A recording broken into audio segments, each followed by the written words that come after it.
Kayla's card declined, twice on camera, mid-sponsorship. She forced a smile, glancing off-screen for Ethan. He didn't move. Then Grace, his mother, her landlord, the woman she called irrelevant, stepped into the showroom like she owned it. "I adjusted my household accounts," she said. "You were never family, just listed." And in that moment, Kayla understood. This wasn't just financial, it was surgical. "Wait, before we go any further, I gotta ask, where are you watching from? Drop it in the comments and don't forget to subscribe." The Hollowell home wore elegance like a well-cut suit, nothing showy, just intentional. Every lamp, every framed print, every curated bloom in the foyer whispered of Grace's years in interior design, quiet money, southern restraint, legacy without the plaque. She didn't usually host parties anymore, but for Ethan and Kayla's 5th anniversary, she made an exception. Or rather, Ethan had asked. Kayla had expected. So Grace lit the candles, decanted the wine, laid out shrimp tartlets on antique china her grandmother once used for Christmas brunch. The guest list leaned heavily influencer, Kayla's orbit, women with bronze décolletés and eyes glued to their phones even while complimenting hors d'oeuvres. The dining room had soft music, the kitchen island had ring lights. Grace stood apart, replenishing napkins and answering polite questions about the historic molding, the original tile, whether the chandeliers were vintage or reclaimed. The same questions Kayla never bothered to ask, even after living there for 3 years rent-free. "Grace, these floors!" one of Kayla's friends exclaimed. "How do you keep them from squeaking?" "Respect," Grace said, smiling thinly. "They're old, not broken." Kayla breezed past, giggling, glass of Prosecco sloshing slightly. Guys, wait," Kayla said, gathering her little crowd around the kitchen island. "Okay, look at this selfie." She held up her phone. "We took it just now in the hallway mirror. Doesn't it look like we photoshopped in an old portrait behind us?" A ripple of laughter. "No, seriously," she went on louder now. "It's like haunted Southern belle with opinions. I mean, isn't it cute how vintage her wrinkles are?" More laughter. One woman snorted. Someone muttered, "Savage," and clinked a glass. From the dining room, just around the corner, Grace heard every word. She didn't flinch, didn't walk in to shatter the room with silence or command an apology that wouldn't mean anything. She simply reached for the wine glass beside her, crystal, thin-stemmed, filled just enough, and took a sip. Ethan caught her eye from across the room. His smile faltered. He looked away. Kayla kept laughing. Grace placed the glass back on the linen runner and adjusted one of the centerpieces, gardenias and seeded eucalyptus in a cut glass vase. The scent had started to fade. The party wound down just after 10. Guests trickled out with gift bags Kayla had assembled, sponsored soaps and coupon codes. Ethan kissed his mother's cheek on the way out. Kayla waved vaguely, already tapping through Instagram. Grace stood at the window until their car disappeared around the curve of the oak-lined drive. Only then did she move. She climbed the stairs, heels soft against the runner, and walked into her bedroom. The room was cool, the air scented faintly with lavender sachets she'd kept in the closet since the 90s. She crossed to the built-in armoire, opened the third drawer from the bottom, and reached behind a stack of monogrammed linens. Her hand found the lockbox. She set it on the bed, entered the combination without hesitation, and opened it to reveal the Hollowell family trust binder, embossed, tabbed, and perfectly preserved. Ruth had insisted on leather binding. Grace had agreed. Some things should feel heavy. She opened to the most recent amendment, still valid, still generous, still naming Kayla Hollowell as a contingent beneficiary. Should Grace Hollowell pass unexpectedly with no updated designation and no contest filed? Grace stared at the line for a long moment. Then she picked up a sticky note and wrote, in looping script, Monday. Ruth, begin extraction. She closed the binder, tucked the note inside, and locked it away without blinking. Downstairs, the dishes waited in the sink. The wine was still half full. But Grace Hollowell sat on the edge of her bed in silence, one hand resting lightly on the closed box. Wrinkles, she thought, touching the faint lines around her mouth. Not vintage, vetted, and she'd just started smoothing things out. There was a time Grace believed silence bought harmony. When Ethan and Kayla moved into the house, Grace had smoothed every hesitation under the pretense of generosity. "You're building a life," she'd said. "Let me give you a foundation." She never asked for rent, just respect. What she got instead was marble peel and stick tiles slapped over handmade parquet. She got heirloom oil portraits taken down in favor of modern light and half-hearted macrame. Kayla's followers loved it. "New Southern chic," she called it in a caption. Grace called it theft, silently. One morning, Grace had walked into the downstairs powder room and found the antique gilded mirror replaced with a frameless LED-lit square that chirped the weather. The mirror had spots, Kayla had said breezily, twisting a strand of bleached hair. People notice these things in video. No mention of Grace's mother, who had hand-carried that mirror through 3 generations of homes. Grace didn't argue. She just started counting. It wasn't just the decor. It was the videos. The daily vlogs of sunlit mornings in their historic Charleston estate, the legacy home she and Ethan were restoring. Always filmed from the angles Grace had designed, but cropped to exclude her name, her portrait, her history. It was all Kayla now, and Grace was something just out of frame. Until she found the receipts. A folder had been left on the hall table, an oversight clearly. Grace wasn't supposed to see the line item for Botox touch-up forehead plus jawline, or the attached reimbursement form listed under household wellness. Her name, somehow, was still the primary address on the shared medical spending account. Grace stared at the invoice like it was a foreign object, not because she didn't understand it, but because she suddenly understood everything. She called Ruth that same evening. The line clicked twice before her attorney picked up. "Ruth? It's Grace." Her voice was calm. Too calm. Ruth paused. "Tell me." "I'm ready to revise the documents. We're going full amendment. Start with the contingents. And Ruth?" "Yes?" "Strip sentiment out of it. Make it factual. No apologies." Ruth didn't ask for details. Just said, "I'll get the draft on your desk Monday." Grace thanked her and hung up.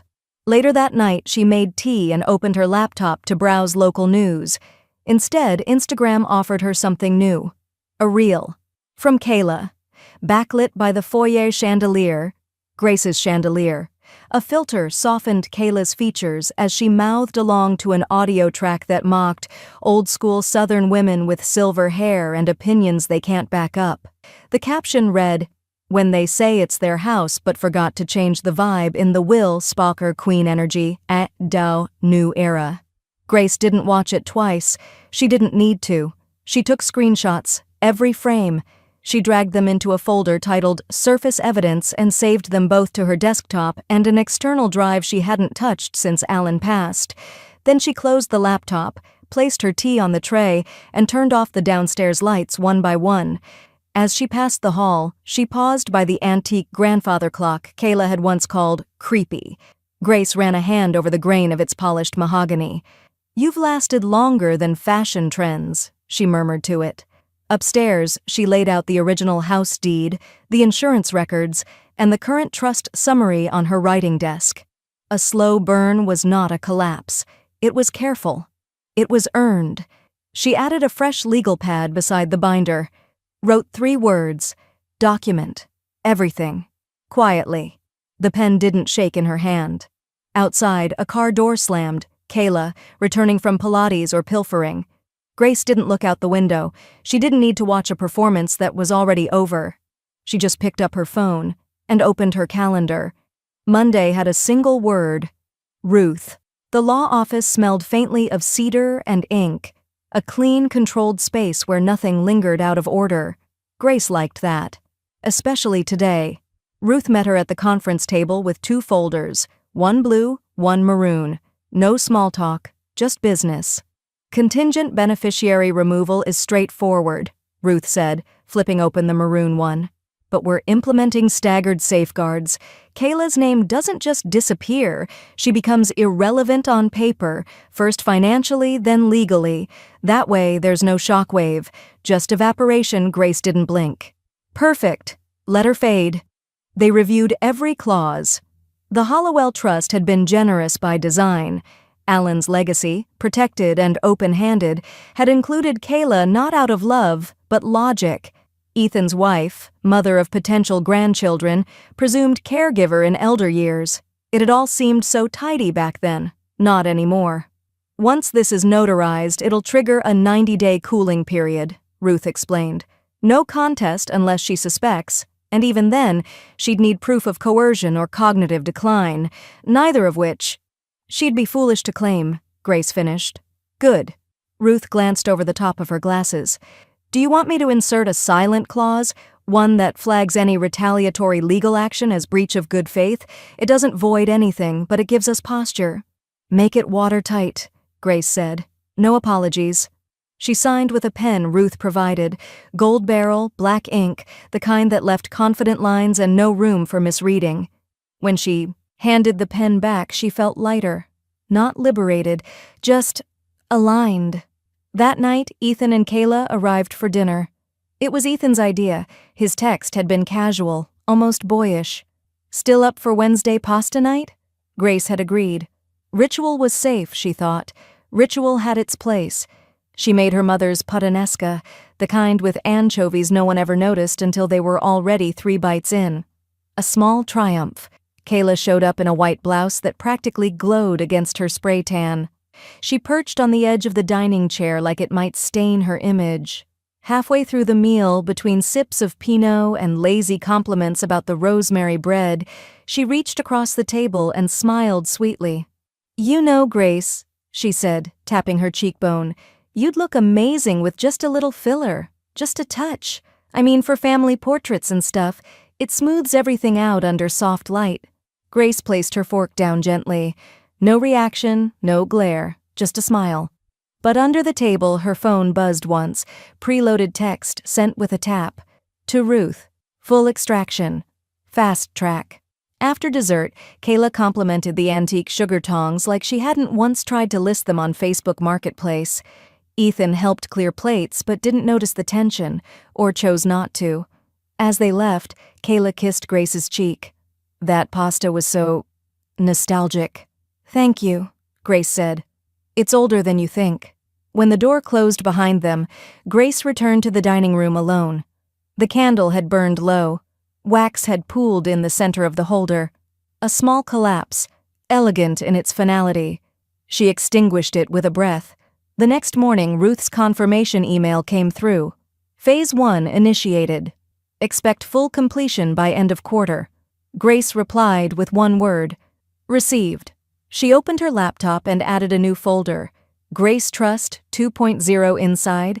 She saved the updated document, the scanned signature page, and a backup copy in cloud storage. Then, without flinching, she deleted the old file. From the kitchen window, she could see Kayla setting up a tripod in the garden. Something about golden hour and natural skincare routines. Grace made a cup of coffee. No sugar, just strength. She sipped slowly and smiled as the light caught the silver in her hair, not filtered, not blurred, just earned. The morning air was thick with humidity, the kind that curled paper and hair alike. Grace tied a silk scarf around her bun, slipped on canvas gloves, and walked down the hall with a purpose she hadn't indulged in years. The guest bedroom door creaked open, revealing Kayla's version of hospitality: blush velvet throw pillows, fake eucalyptus stems in minimalist vases, a cheap print of Charleston rooftops hanging where Grace's grandmother's woven tapestry once lived. The room smelled faintly of lavender-scented cleaner. Too perfect, too performative. She moved methodically. First came the small trunk under the bed, the one Kayla hadn't noticed when she shoved new linens into the space without asking. Grace pulled it out, opened the lid, and carefully lifted her grandmother's lace runners, monogrammed tea towels, and hand-painted Limoges dessert plates, each piece wrapped in soft muslin. Still whole, still hers. She boxed them in silence, labeling each container with a Sharpie, G.H., private storage. Then she wheeled them out to her car, no one home to notice. Kayla was at bar class, Ethan at work. The air was still. By noon, she had the first set of boxes tucked away in a climate-controlled unit on the north side of town. It was leased under her maiden name, Grace Eliza Harrison, a detail no one had used in decades, except now for protection. When the attendant asked if she wanted auto-renewal, she simply nodded. Yes, indefinitely. That evening, Grace called her insurance broker. "Good evening, Mrs. Hollowell," the agent said. "What can I help you with?" "I need to remove a household dependent from all my personal property and valuables coverage," she said. Effective immediately. Name: Kayla Hollowell. There was a pause on the line. "Certainly. Is this due to a change in marital status?" "No," Grace replied. "It's due to a change in clarity." The paperwork arrived via encrypted link. She signed before the tea kettle had finished boiling. 3 days later, Kayla found out. It started with an alert from the security company. Her access code had been revoked for the guesthouse garage. Then came the bounced email from the home insurance portal. Then a glitch in the smart fridge app she used to monitor Grace's grocery spending for content ideas. By the time Ethan brought it up, he was already flushed. "You removed Kayla's name from everything?" he asked, standing in the doorway of the study like a man holding someone else's briefcase. Grace didn't look up from her ledger. "Correct." "Why are you being so petty, Mom?" That made her pause. Slowly, she capped her pen, folded her glasses, and looked at him. "I'm not being petty," she said. "I'm being precise." Ethan blinked. "You're punishing her for a few jokes. Is that what you think this is?" Her voice didn't rise. It didn't need to. "I gave you both a home, safety, silence, and you treated it like a photo set." He didn't answer. She stood, walked over to the built-in cabinet, and opened a drawer. Inside, nestled between legal pads and tax records, were 6 printed screenshots. Kayla's captions, her video filters, the invoice for Botox under wellness. She handed him one. He stared at it, unsure what to say. "I kept the originals," she said softly, "but I'm done keeping excuses." Ethan ran a hand through his hair. Maybe I should talk to her. Maybe this is just—" Grace turned back to her desk. "You do what you need to, Ethan." He hesitated at the door. "You used to be warmer." She looked at him over her shoulder. "I used to be less aware." And with that, he walked out. No hug, no resolution, just footsteps fading down the hallway like a retreating storm. Grace waited until the front door slammed. Then she opened her journal. 3 words at the top of the page: "No more leniency." And beneath it, in firm, deliberate script, they chose the surface. I kept the structure. Outside, the garden lights flicked on. And inside, Grace began writing the next name she'd be removing. Grace first saw the reel while refilling her hummingbird feeder. A notification pinged on her phone. Kayla had tagged the location again, Hollowell Manor, followed by a glittering string of hashtags: Jazz, Charleston Chic, Ja, My Legacy Nest, Ja, Southern Storybook Living. Grace opened the video. Soft piano music, morning light. Kayla, in a linen robe, sipping espresso in Grace's sunroom. The caption read, "A day in my life, running a household, loving our forever home, and chasing dreams one sip at a time." Grace paused the video. In the background, her grandmother's spindle-leg writing desk. Cropped, but unmistakable. And not once, not in the captions, the audio, or the sponsored brand mentions, did Kayla use the words, "my mother-in-law," or Grace. Instead, she called it her family estate. By noon, 3 brand partners had sent Grace congratulatory DMS. One wrote, "We're thrilled to see how beautifully Kayla has settled into the house she clearly poured her heart into." Grace didn't answer. She screenshotted everything. That evening, she opened her email and wrote only 3 names in the to field. Ruth, an anonymous influencer watchdog blog she followed quietly. Olivia, her former student who'd once freelanced in digital brand accountability. Subject, misrepresentation, monetization, and property fraud. Attachments, 9 screenshots. Link, Kayla's YouTube channel, which Grace now noticed was monetized, geotagged at her residential address. She hit send. The next morning, Ruth called. "We'll draft a cease and desist. Quiet language will sound like a shadow, not a threat. But Kayla will know what line she crossed. Grace nodded. I want it in writing. Legalese, emotionless. Make it land like ice. That afternoon, a package arrived at the front gate. Sponsored collagen supplements for Kayla. Grace signed for it. She walked back inside and reached into the guest bathroom drawer where she kept things no one ever touched anymore. From the bottom of the drawer, she pulled out a brand new box of wrinkle cream, gifted to her the year after Alan died. She'd never opened it. She wrapped it in plain brown paper. No ribbon, no note. She left it on Kayla's vanity. That night, she opened a bottle of wine she'd been saving, French, dry, older than Kayla. The next morning, the cease and desist was mailed. Ruth texted her a confirmation. Delivered, signed, clocks ticking. Grace stood in her foyer, arms crossed, watching Kayla on the porch, phone in hand, pacing like someone trying to call a version of reality back into existence. The box of wrinkle cream was still in her hand. She didn't say a word. Later that evening, as the sky turned purple over the marshes, Olivia texted, "You sure you're ready for this? If we go public, it won't be pretty, but it'll be true." Grace stared at the blinking cursor, then typed, "Do it quietly. Burn the edges, not the whole page." 2 nights later, an exposé appeared on a mid-tier but viciously respected influencer accountability site. Title, Charleston Chic or Charleston Cheat. Subtitle, the Southern home featured in dozens of reels might not be hers after all. No names, no lawsuits, just screenshots, timeline comparisons, property records that named Grace. The comments exploded. Grace didn't read them. She lit a single candle on her mantel and placed a small card beside it. White, blank except for 3 typed words. Proof is graceful. Outside, cicadas screamed at the dying summer air. Inside, Grace drafted a new plan. She opened a fresh email thread, subject line, for discretion only, and added 5 more influencer watchdog accounts to the BCC line. Underneath, she attached the original deed, the trust language, the cease and desist, and a new folder titled Brand Collateral, Phase 2. She poured a second glass of wine and smiled because the next move wasn't loud. It was exact. The lease was signed on a Thursday. The traveling nurse, mid-40s, practical haircut, a laugh that didn't need permission, had found the guest house listing on a private Charleston board. Grace had described the unit as modest but mindful. No pictures, just trust. She handed over the keys with a gentle nod.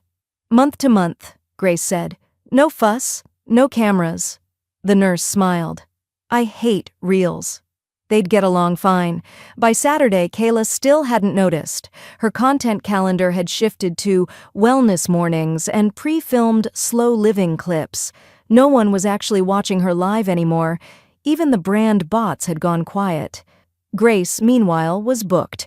Her Thursday art club resumed in person, oil on canvas, finally escaping Zoom rectangles. Her Friday luncheons with her Wellesley alumni group turned from polite to vital. She wasn't just remembering herself, she was re-entering herself. And then Olivia arrived, unannounced, but always welcome. She stepped through the door with a box of lemon tea and a tote bag that read, Data is Queen. I figured it was time to digitize the legacy, Olivia said, before paper gets petty. Grace led her to the study. They laid out folders like old friends, birth certificates, Alan's war records, a photo from their elopement in 1974, barefoot on the beach, laughing like they had nowhere else to be. They scanned, tagged, backed up. No rush, just reverence. Midway through the afternoon, Olivia leaned over her laptop. Grace? Grace looked up from sorting donation receipts. Olivia rotated the screen. Displayed in soft beige and script font, GoFundMe, Restoring Our Southern Roots. Help Kayla and Ethan rebuild Hollowell Legacy Campaign. Goal, $40,000. Raised, $8,326. Campaign organizer, Kayla H. Location, Charleston, South Carolina. Use of funds, historic preservation of our family estate. Grace's stomach didn't twist. It locked. Photos of the house, her foyer, her garden, her handmade curtains, peppered the page. The description used phrases lifted straight from Alan's archived letters. Southern Sanctuary. Heirloom history. Generations of love. Only, none of it belonged to Kayla. She didn't speak. She walked to the cabinet, pulled a manila folder and retrieved the updated trust papers. Then she pointed to the corner. Save every screenshot, Grace said, and flag any URL redirect. Olivia's fingers flew. Half an hour later, they'd discovered 2 more campaigns, one under a different email, another tied to a crowdfunding platform that claimed Kayla was renovating a generational home to open for cultural tours. Grace said nothing.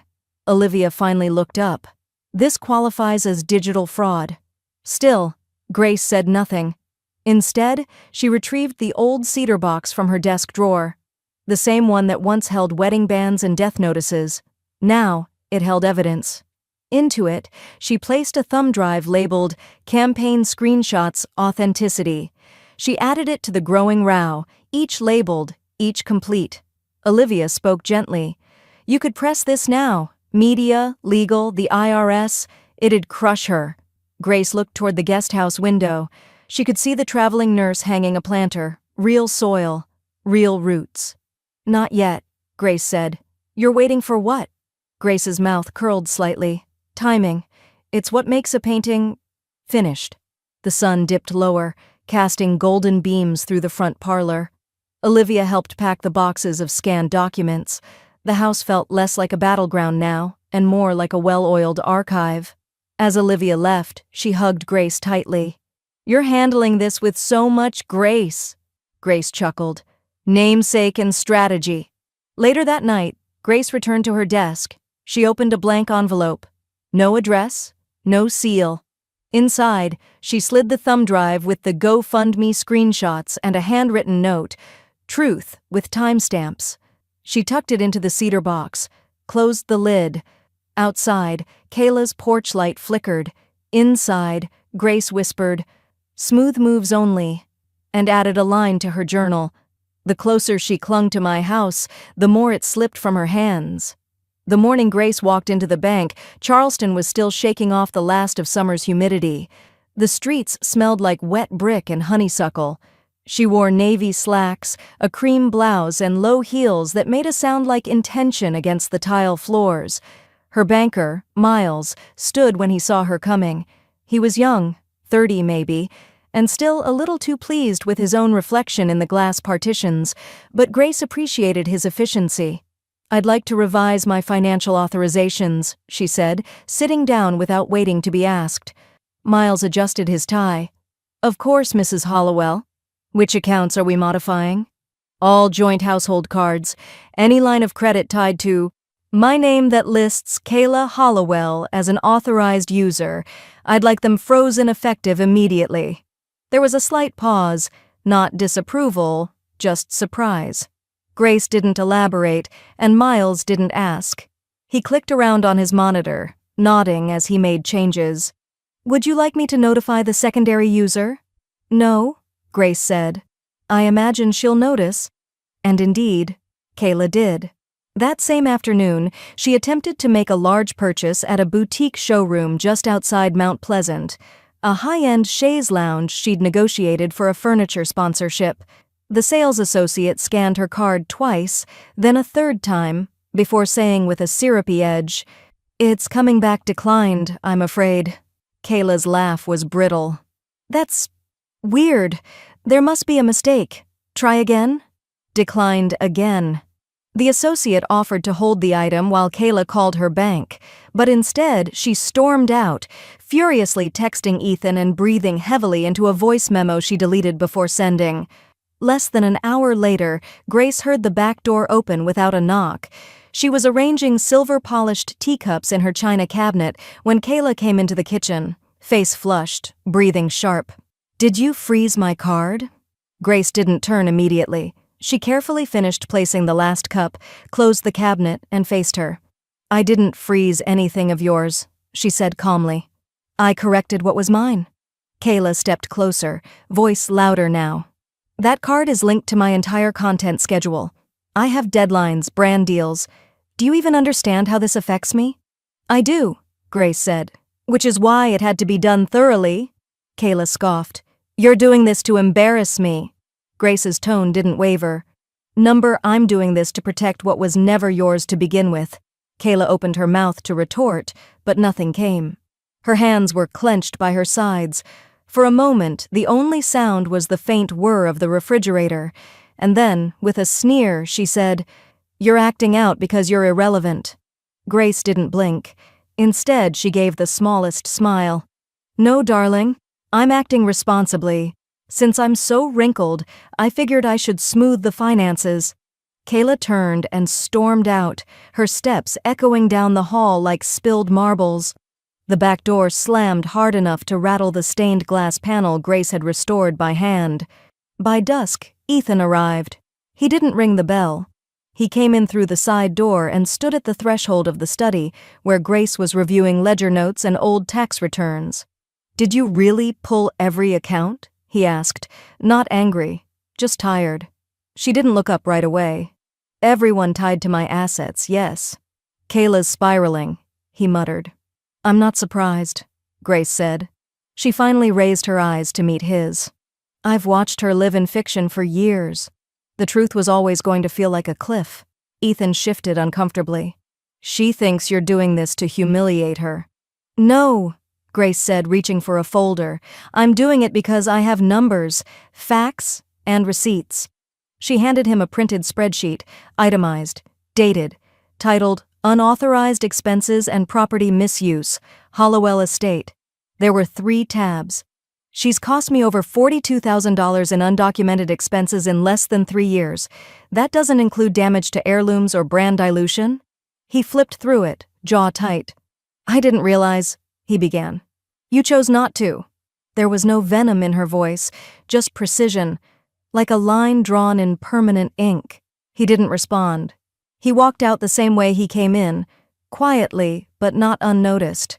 Later that night, Grace printed a second copy of the spreadsheet and placed it in an envelope marked, "For Ethan, when you're ready to acknowledge it." She left it in the foyer, just beneath the antique mail holder. Then she poured herself a cup of mint tea, sat in her favorite armchair by the bay window, and opened her journal. Tonight's entry was brief. She curated lies. I corrected the balance sheet. And just beneath that, in neat cursive, "Sometimes Grace isn't soft. It's sharp, on purpose." The morning Grace filed the report, she brewed coffee a little darker than usual. Something in her wanted the bitterness. She'd risen before dawn, long before the cicadas began their thrum, or Kayla's filtered voice began echoing down the hallway. She sat at her desk, a wool throw draped around her shoulders despite the late summer heat, and clicked through each tab of the spreadsheet once more, verifying the documentation, making sure the timestamps and URLs hadn't changed. Receipts for brand sponsorships claimed on behalf of our ancestral estate. GoFundMe withdrawals routed to personal accounts. Invoices billed to the Hollowell home for merchandise gifting events that never occurred. The folder was bloated now. She'd even made a backup of the backup. One last double check. Then she clicked Submit on the IRS whistleblower form 3949-A. It took less than 5 minutes to deliver a dismantling. After that, she crafted 4 separate emails. The first went to a skincare company who'd gifted Kayla nearly $6,000 in product placements. The second to a furniture brand whose photo shoots featured Grace's foyer without a single photo credit. The third went to a household appliance company. The fourth, a luxury linen brand that had reposted one of Kayla's reels as part of their Elegant Lives campaign. All 4 included polite subject lines. All 4 included evidence. None included an explanation. By the end of the week, Kayla's inbox had turned silent. First, her affiliate link stopped working. Then her comments began disappearing, not from censorship, but from absence. Brands quietly untagged themselves. Scheduled collaborations vanished from her pinned posts. Then came the headline. A mid-tier business ethics blog run by a freelance investigator posted an exposé titled, "The Hollowell House of Lies, When Influence Becomes Inheritance Fraud." No last names were used, but Charleston was a small place. Readers knew exactly who had been exposed. Grace didn't open the article. She didn't need to. Olivia had forwarded the link to Ruth with the subject line, "Gentle combustion complete." The next day, Helen called. Helen, Grace's oldest friend, who had seen her through Alan's diagnosis and the quiet, complex grief that followed. They hadn't spoken in months, but Helen's voice was as warm as ever. "You didn't say a word," she said, "but you said everything." Grace chuckled. "I suppose some legacies speak for themselves." But not everyone was amused. That evening, Ruth called from her home office. Her tone was calm, but clipped. "We may need to be cautious," she said. "If Kayla tries to push legal boundaries, slander, defamation claims, even emotional distress, you'll want everything airtight." "She won't sue," Grace said. "She doesn't want discovery. She just wants attention." "Still," Ruth replied, "let's prepare for both." Grace reached into the cedar file box beside her desk and pulled out the new folder she'd labeled just that week, Defensive Readiness. Inside were screenshots, notarized statements, printouts of flagged campaigns, and an unedited copy of her estate's legal history. She pressed the folder flat and slid it across the desk toward Olivia, who had come by with spiced cookies and a fire in her eyes. "Want help drafting your official statement?" Olivia asked, already pulling out her laptop. Grace took a slow sip of her coffee. "Yes, something measured, elegant, not vengeful." Olivia nodded. "Legacy, not lies?" Grace smiled faintly. "That'll do." They spent the next hour composing a statement fit for a woman who knew the difference between silence and surrender. When they were done, Olivia hit save and then uploaded the statement to a secure Dropbox that Ruth could access on demand. By the next morning, Kayla's social media presence had been hollowed out like a burned-out shell. Her YouTube channel was demonetized. Her Instagram grid lost over 20,000 followers in 48 hours. A TikTok takedown request cited inaccurate brand representation. 2 publicist agencies had quietly removed her from their rosters. Sponsors went mute. Her face remained in profile pictures perfectly contoured, smiling like a memory, but there was no motion behind it now. That evening, as the wind shifted across the marsh and the crickets sang louder than usual, Grace stood in her backyard with a glass of wine.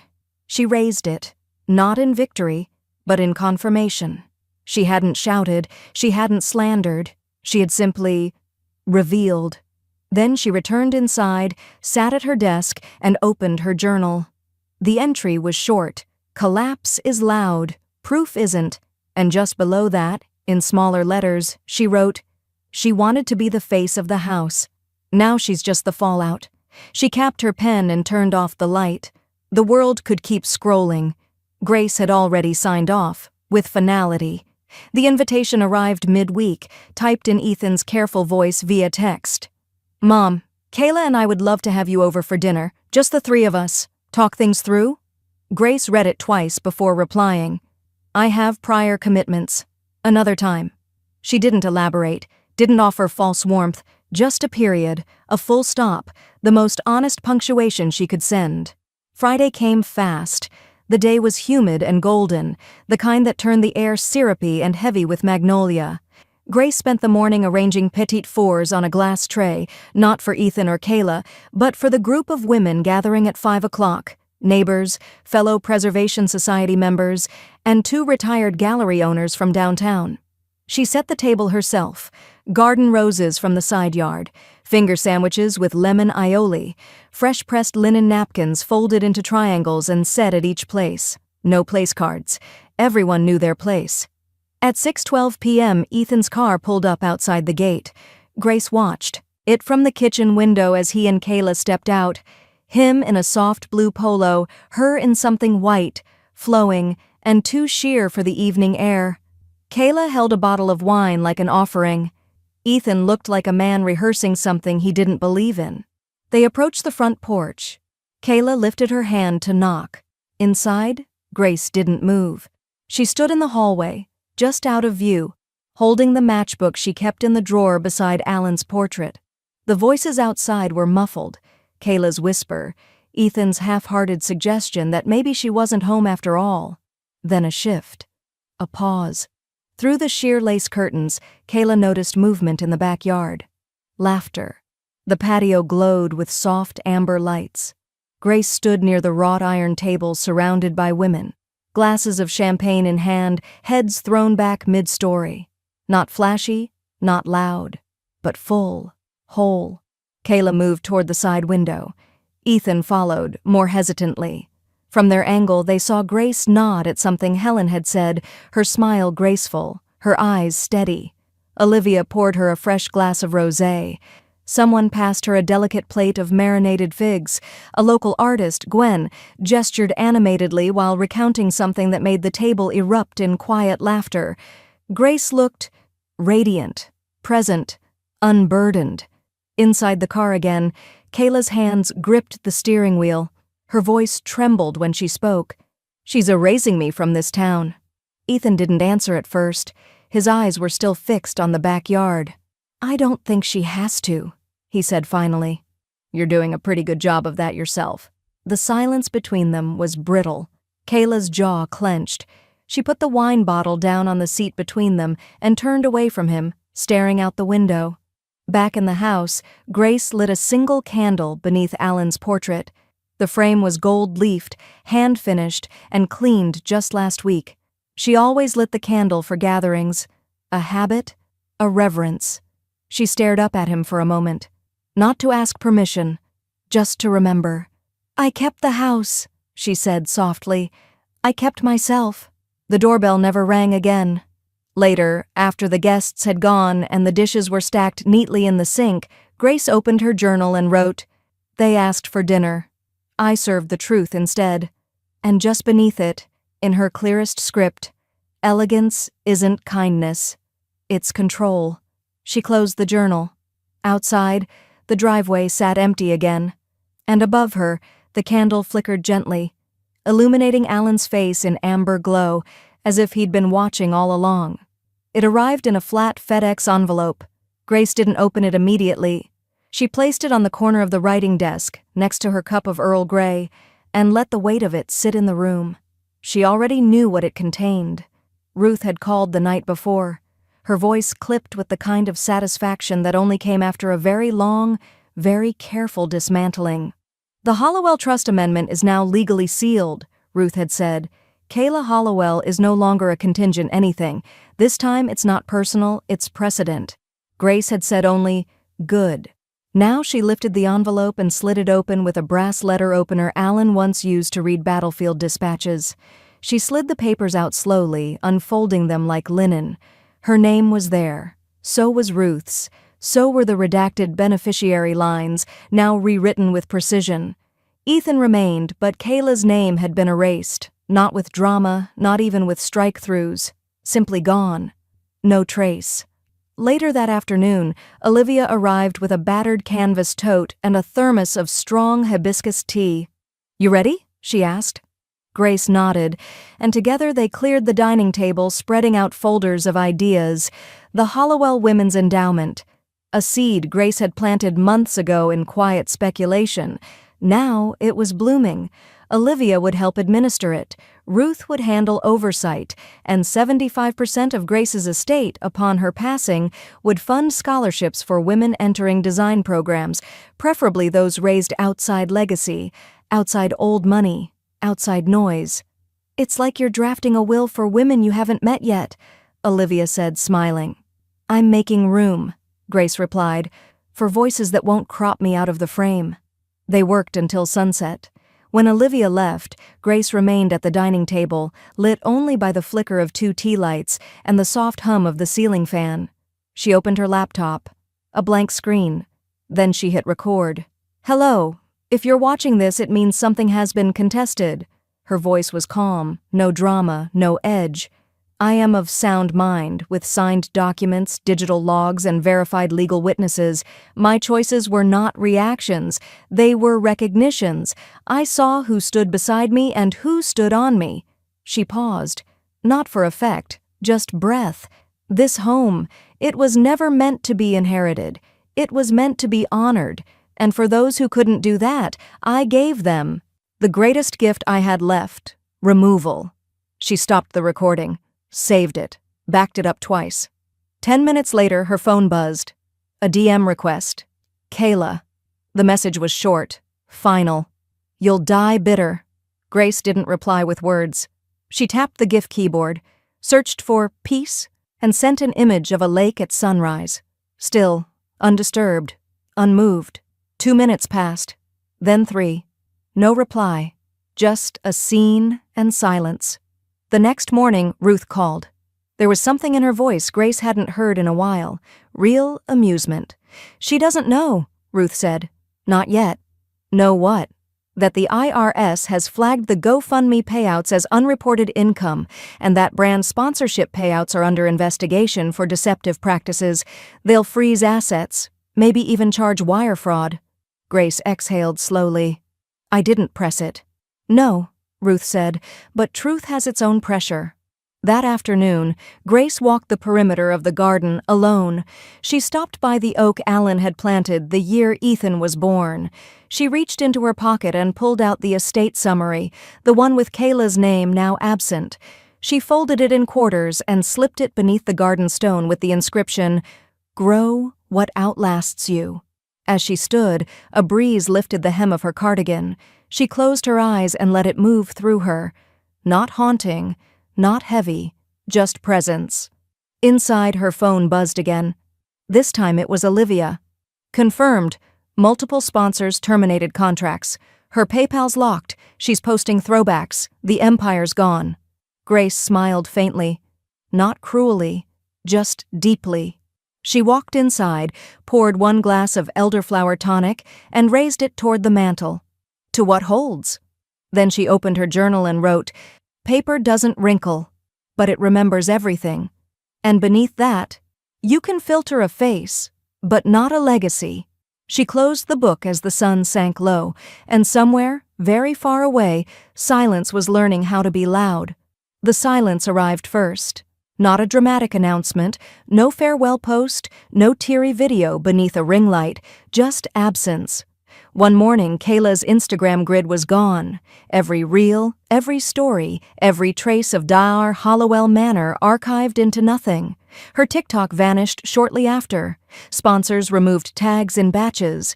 SEO crawlers began spitting up dead links. The influencer world didn't mourn. It whispered. Rumors gathered like fog at the edges of Charleston's gossip circuits, the IRS audit, the GoFundMe discrepancies, the luxury gifts that weren't gifts at all. One blog claimed she had faked a restoration campaign while pocketing the money. Another hinted at offshore transfers. Grace ignored most of it. She sat on the porch that morning with a book in her lap, the corners soft from rereading. The wind carried a scent of lemon verbena from the bushes along the drive. Her tea cooled beside her, untouched. Across the street, a neighbor waved cautiously, as if unsure whether Grace was at the center of the storm or the eye. It was nearly noon when Ethan's car pulled up. She heard it before she saw him, the soft crunch of gravel, the engine cutting off too slowly, as if he had lingered over the brake. He walked up to the porch without calling ahead. There was no Kayla beside him this time, just a man with his collar askew and something hollow in his chest. Grace didn't stand. She looked up from her book, but didn't close it. She's gone, Ethan said, his voice fraying. Grace tilted her head slightly. Gone where? To her mother's, in Florida. She said she needed time, space. I think... He paused, then swallowed. I think she's unraveling. Grace didn't answer right away. She reached for her teacup, brought it to her lips, and took 1 measured sip. Tea? She offered. He blinked. Sure. She rose, returned with a second cup, and handed it to him. The porch creaked as he sat. For a moment, they drank in silence, the only sound the far-off chatter of birds arguing over a fig tree. Ethan looked older than she remembered. Not in the face exactly, but in the shoulders, as if something heavy had settled there for good. I didn't know, he said quietly. About the fraud, the money, the lies she told the brands. I saw the videos, sure, but I didn't know she was this cruel. Grace's gaze didn't soften. She set her cup down carefully. You knew, she said. You saw. You just didn't stop it. His eyes welled, but he didn't cry. He simply looked down at the teacup in his hands, like it held an answer. She made everything feel like momentum, he said after a while. Like if I just held on, we'd end up somewhere better. And then it was all too fast. Deals, videos, press kits. It didn't feel like lying. It felt like surviving. That's the difference between the two of you, Grace said. She builds illusions. I build things that stay standing. Ethan exhaled shakily. I messed it up. Everything you gave us. I let her— Don't, Grace interrupted gently. You gave her room. That was your mistake. But I gave her the keys. That was mine. He nodded slowly. Is it too late to fix anything? Grace looked out across the yard, where the last of the summer light clung to the hydrangeas. Fix? Maybe not. Rebuild? That takes more than intention. It takes integrity. Do you have that now? He didn't answer. She rose, gathered the empty teacups, and paused at the door. There's nothing left in this house that belongs to her, Grace said. And that was intentional. As she stepped inside, Ethan remained seated, staring out at the street like it could somehow tell him what to do next. Inside, Grace lit a small candle on the mantel and opened a narrow drawer beneath it. She retrieved an envelope labeled, "For Ethan, if he asks the right question." She didn't deliver it, not yet. Instead, she slid it back into the drawer and wrote one line in her journal that night. He didn't lose her. He finally saw her. And just beneath it, empty mirrors still reflect. You just have to look. The night of the fundraiser arrived draped in a warm, honey-colored dusk. Grace had spent the morning with her sleeves rolled up, overseeing table arrangements beneath the canopy lights strung across the lawn. She chose whites and soft blues for the linens, colors that breathed rather than shouted. The flower centerpieces were clipped fresh from her own garden, hydrangeas, climbing roses, a sprig of rosemary tucked into each glass vase like a quiet signature. By 6 o'clock, guests were filtering in, neighbors, Preservation Society members, 2 college deans from nearby design schools, and even the mayor's assistant. Everyone greeted Grace with warm smiles and a kind of unspoken reverence, the kind reserved for someone who had survived something and made it look effortless. No one mentioned Kayla. They didn't need to.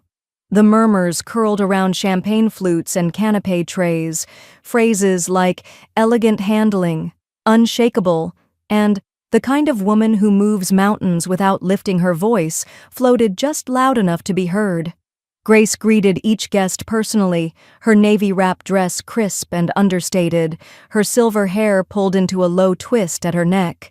There was no performance, no show, only presence. Olivia stood by her side, clipboard in hand, smiling like someone who had built a ladder for someone she loved and watched them climb. At precisely 6:45, Olivia stepped up to the small platform nestled under the old live oak. She tapped the microphone twice, then let the silence settle before she spoke. Tonight, she said, isn't about loss. It's about what we choose to build from what we no longer carry. The crowd stilled, drawn in. The Hollowell Women's Endowment is a promise, Olivia continued, not just from Grace, but to Grace. A promise that women who design, who draft, who imagine futures will never have to ask permission to belong in them. Applause stirred softly at first, then swelled. She smiled, scanning the crowd. Some legacies don't fade, they evolve. Grace didn't need to be introduced. She stepped forward with the ease of someone who no longer owed explanations. She didn't give a speech, just a thank you, clear and steady. And when the audience rose to its feet, the applause wasn't about drama or even admiration. It was about recognition. Later that evening, the last of the guests filtered out, laughing under the stars and leaving behind half-empty glasses and folded donation envelopes. Grace sat alone on the patio, a light breeze stirring the hem of her dress. Olivia brought her a slice of cake on a china plate and set it down gently before sitting beside her. "That went well?" Olivia said, brushing a crumb from her skirt. Grace nodded. "I expected to feel tired, I don't." "Maybe because it wasn't for them," Olivia said. "It was for you." Grace didn't reply. She didn't need to. The next morning, the house was quiet. The stillness no longer felt like morning. It felt like peace. She brewed her tea, opened the tall windows in the sunroom, and let the breeze fill the house. Then she took out her journal and wrote, "I never hated her. I hated what I allowed." She paused, then beneath it, another line. "I was not protecting the house. I was unearthing myself." Her phone buzzed. A voicemail from her therapist, soft-spoken, supportive, familiar. "I think what you're describing is closure," the voice said, "a release." Grace listened to the whole message. When it ended, she didn't delete it. But she also didn't call it closure. She looked out at the lawn where the tables had stood, the petals from yesterday's flowers scattered like tiny footsteps leading somewhere new. She smiled faintly, picked up her pen, and wrote one last sentence. "Closure is a door. Clarity is knowing which rooms to lock behind you." She closed the journal with quiet finality. And for the first time in a long while, Grace felt light, not because something had been taken, but because she had decided, with perfect calm, what would never return. The photography studio was tucked behind a row of brick buildings in the quieter stretch of Broad Street, a place more often passed than entered. Its windows were frosted, its signage small, but inside, light ruled, natural, deliberate, and unashamed. Grace stepped through the door just before noon, her navy trench coat folded neatly over her arm. The photographer, a soft-spoken woman named Dana, welcomed her with a nod instead of fuss. There were no ring lights, no filters waiting to smooth anything away. Just a tall stool in the center of the room, a high window, and a black velvet backdrop that drank in silence. "This is for the Women Who Lead issue," Dana said gently. "You can look into the camera, or you can look through it. Whatever feels truer." Grace nodded once. "Let's just see what happens." She sat, clasped her hands in her lap, and exhaled slowly. Her silver hair was pinned back, soft wisps curling around her temples. Her blouse was a pale dove gray, structured but easy, like someone who no longer needed her clothing to speak on her behalf. Dana didn't pose her, she didn't direct. She waited, then clicked. The shutter whispered, again and again like the sound of chapters turning. When it was done, Grace stood, smoothed her skirt, and shook Dana's hand. "No edits," she said simply. "Let the years stay in." The photo ran the next week on page 12, small, almost quiet, but readers noticed. In a spread filled with glossy headshots and practiced posture, Grace's portrait stood alone. No makeup contouring, no softened edges. Just eyes that had watched people come and go, and a mouth that had said both too much and just enough across a lifetime. She didn't mention it when Olivia stopped by. But Olivia had seen it. That afternoon she arrived with a gift bag and a knowing grin. "I brought something for the house," she said, handing Grace a wrapped frame. Inside, the magazine page, matted in cream, set beneath museum-grade glass. "Proof," Olivia said softly, setting it on the mantel beside Alan's old compass and the cedar box of saved letters. "You're timeless," Grace smiled a little shyly. "I look not young." "You look like someone who doesn't have to be," Olivia said. "That's the point." Later that week, Grace attended the first gallery showing funded by the Hollowell Women's Endowment. It was held in the community wing of the College of Charleston, where walls were lined with sketches, architectural models, and mixed media pieces built around the theme of legacy. She moved slowly through the space, reading each placard, pausing at one abstract piece, a reimagined floor plan that folded inward like memory, inked with quotes from mothers and grandmothers in silver script. Toward the back wall, she found a framed charcoal rendering of a sunroom. Her sunroom. The caption read, "Where we are welcomed matters." A student approached, maybe 19 or 20, wearing thrifted corduroy and chipped nail polish. "You're Mrs. Hollowell, right?" she asked, her voice unsure but sincere. "I am." The girl hesitated. "I just wanted to say, thank you for giving us more than money. You gave us belief. I've never had someone trust my talent like this before." "Not really." Grace's throat tightened. She nodded, pressing one hand gently over her heart. "You've earned it," she said. As the night closed and the exhibit lights dimmed, Grace returned home. The house was quiet, but not silent. It breathed now, like something alive. She climbed the stairs slowly, unhurried, and paused outside the master bath. The mirror above the sink was old, flawed slightly at one edge, where time had nipped at the silver lining. She flipped on the light. Her reflection met her without apology. She leaned closer, not to inspect, not to critique, just to witness. The fine lines across her cheeks, the silver strands woven like mercury through her hair, the steady curve of her mouth. She smiled, not wide, not posed, just enough. Then she turned off the light, her voice low as she whispered, "Beautiful." Not to herself, not for reassurance, but as a confirmation, because now no one else needed to say it. She had already decided it was true. The video posted just after midnight.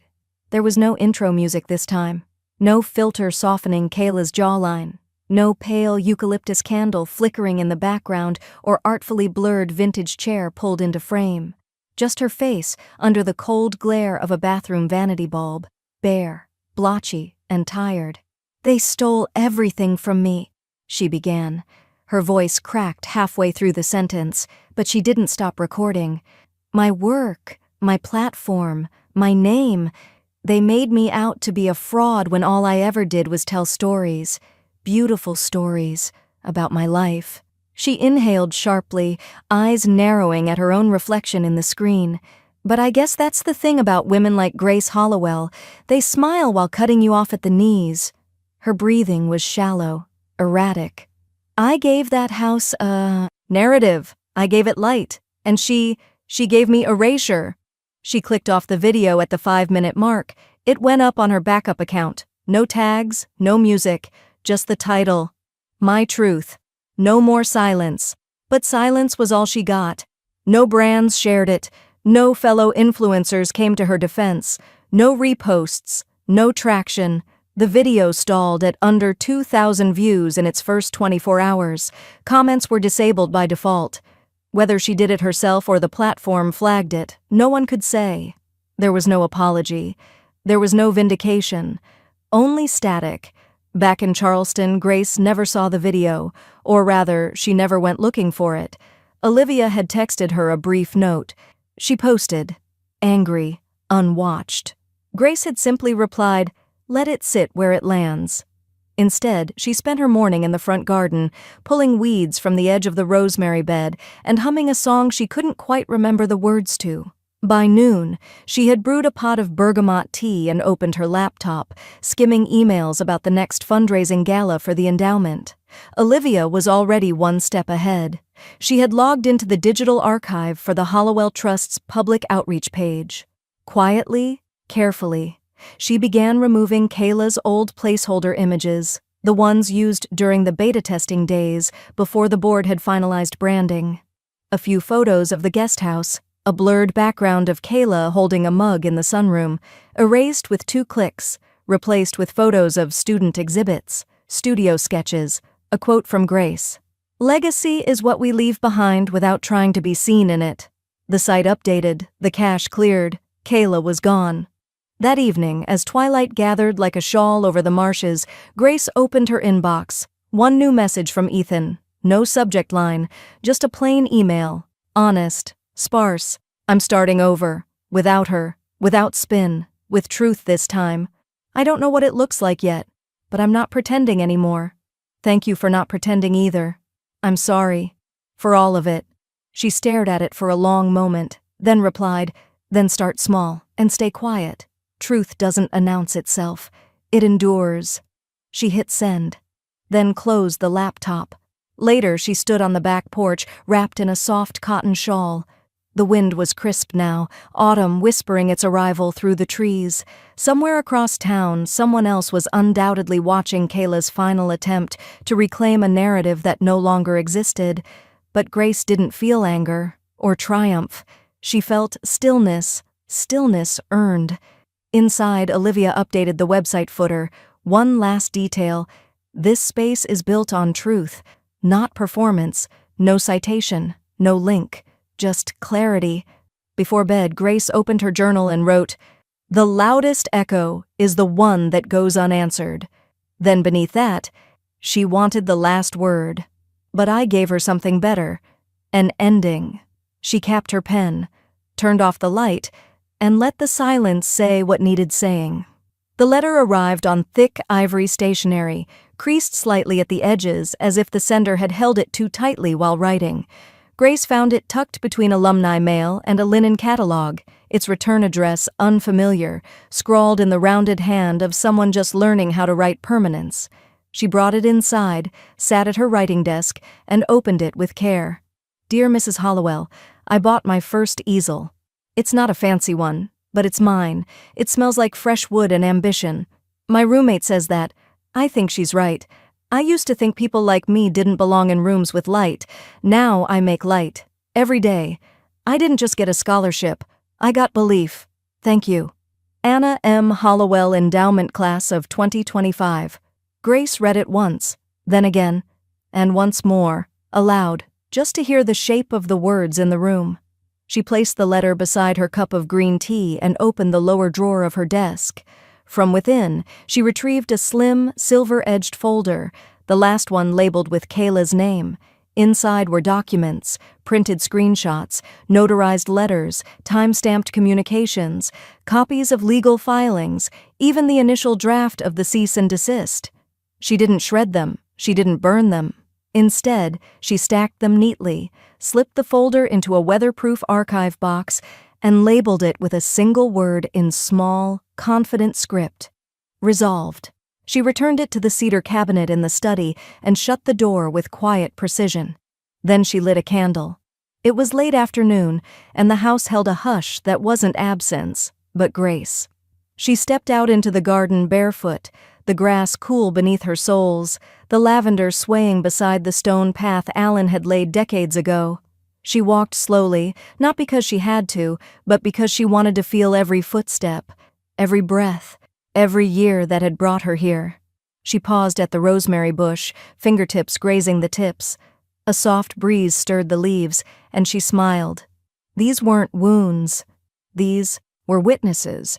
Her phone buzzed on the bench near the hydrangeas, a photo from Ethan, no words, just an image, him in a bright volunteer shirt helping repaint the side of an old community center. His expression wasn't staged, just present, earnest, the kind of face that knew how to rebuild without applause. Grace tapped the photo, studied it, then saved it. No reply needed. Some stories didn't need sequels, some just needed a pause.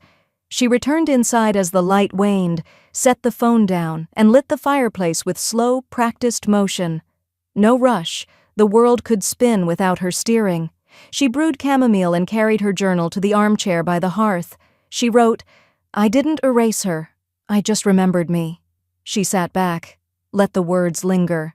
No call came from Kayla, no message, no cryptic quote reposted with veiled barbs, just space, wide and final. In town, people no longer called her Old Grace. They called her Grace who didn't flinch, Grace who kept the house, who kept her name, who didn't clap back but didn't back down either, the one who didn't need to out-talk her enemy because she outlasted her. That night, Grace pulled a blanket over her knees, watched the shadows dance on the ceiling, and traced the lines of her own hands. She no longer saw age there, she saw proof. And as the fire dipped low and the house breathed around her like an old friend, she smiled and closed the journal for the last time. Her wrinkles didn't show her age, they showed what she survived and what she outgrew.